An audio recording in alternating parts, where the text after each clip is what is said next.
The final days of the Supreme Court term means important decisions are coming down nearly every morning. 3 big ones today, one dealing with laws dealing with the homeless, one that will lead to significant changes in regulatory agencies. But as Erica Brown reports, the High Court put a major dent in the effort to charge January 6th rioters, including former President Trump.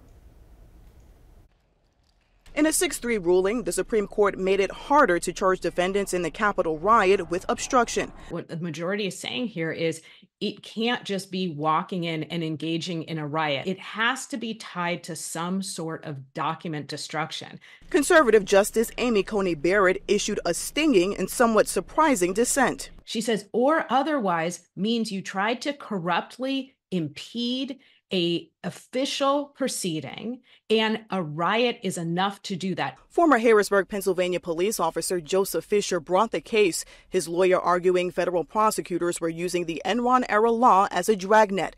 The top House Republican voiced approval of the ruling. Effectively, the court agrees that a number of the defendants in the January 6th proceedings have been overcharged. The impact is already being felt on the D.C. docket, with more cases being ordered for review and deadlines as soon as next week. U.S. Attorney General Merrick Garland expressed disappointment and pointed out in a statement the vast majority of the more than 1,400 defendants will not be affected by this decision. There are no cases in which the department charged a January 6 defendant, only with the offense at issue in Fisher.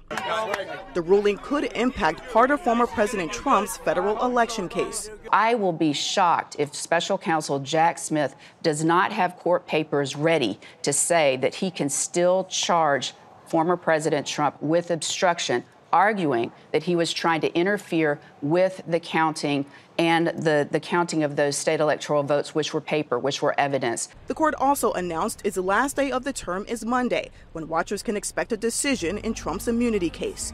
Erica Brown, CBS News, Washington. And one more note from the Supreme Court. Yesterday, the justices put a hold on an FDA plan to force air quality improvements in Ohio, Indiana, and West Virginia. State Attorney General Tim Griffin applauded that ruling, pointing out that Arkansas had also won a similar stay from what he called a one-size-fits-all approach.